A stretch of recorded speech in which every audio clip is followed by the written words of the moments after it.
Hey, good evening. Good evening. Thank you, thank you, thank you. I'm Adam Kinzinger, and I am proud to be in the trenches with you as part of this sometimes awkward alliance that we have to defend truth, defend democracy, and decency.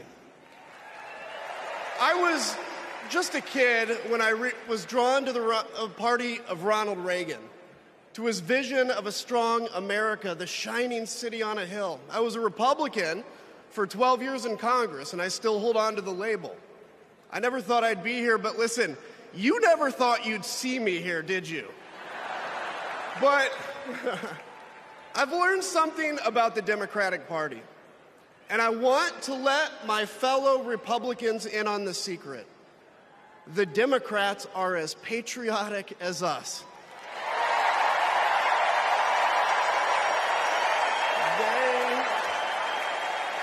They love this country just as much as we do.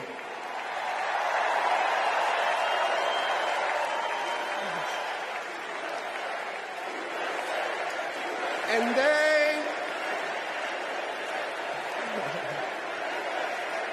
they are as eager to defend American values at home and abroad as we conservatives have ever been.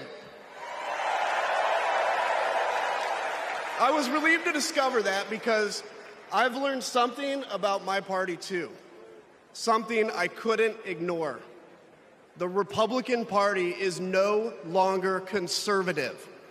It has switched its allegiance from the principles that gave it purpose to a man whose only purpose is himself. Donald Trump is a weak man pretending to be strong. He is a small man pretending to be big. He's a faithless man pretending to be righteous. He's a perpetrator who can't stop playing the victim.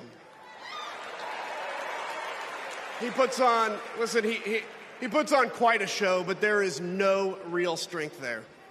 As a conservative and a veteran, I believe true strength lies in defending the vulnerable. It's in protecting your family. It's in standing up for our Constitution and our democracy. That is the soul of being a conservative. It used to be the soul of being a Republican, but Donald Trump has suffocated the soul of the Republican Party. His fundamental weakness has coursed through my party like an illness, sapping our strength, softening our spine, whipping us into a fever that has untethered us from our values. Our democracy was frayed by the events of January 6th, as Donald Trump's deceit and dishonor led to a siege on the United States Capitol. That day, I stood witness to a profound sorrow, the desecration of our sacred tradition of peaceful transition of power, tarnished by a man too fragile, too vain, and too weak to accept defeat.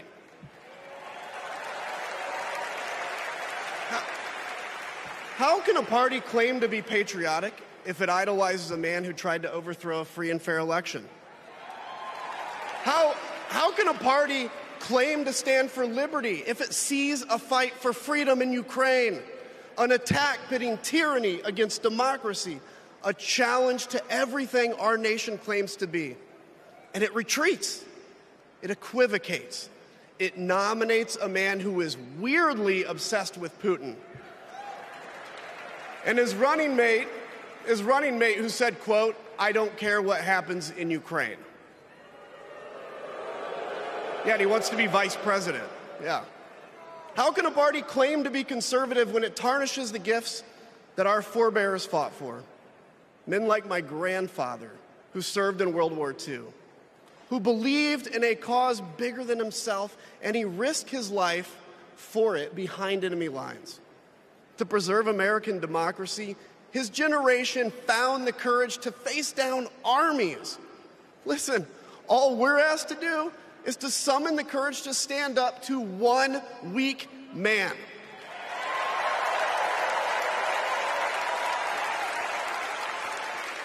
Some have questioned why I've taken the stand I have. The answer is really simple, ladies and gentlemen. We must put country first. And tonight, as a Republican speaking before you, I'm putting our country first.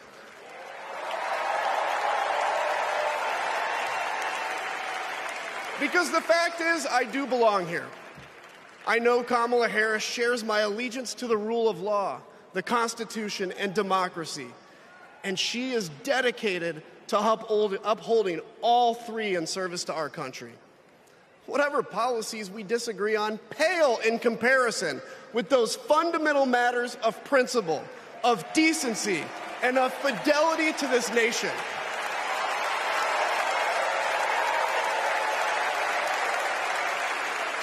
Listen,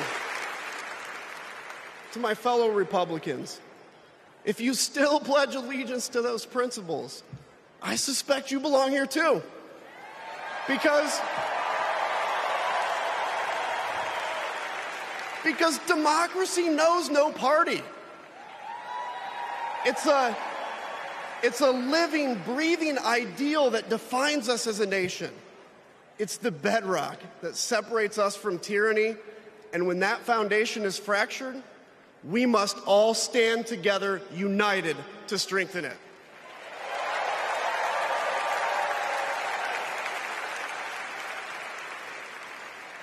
If you think those principles are worth defending, then I urge you, make the right choice.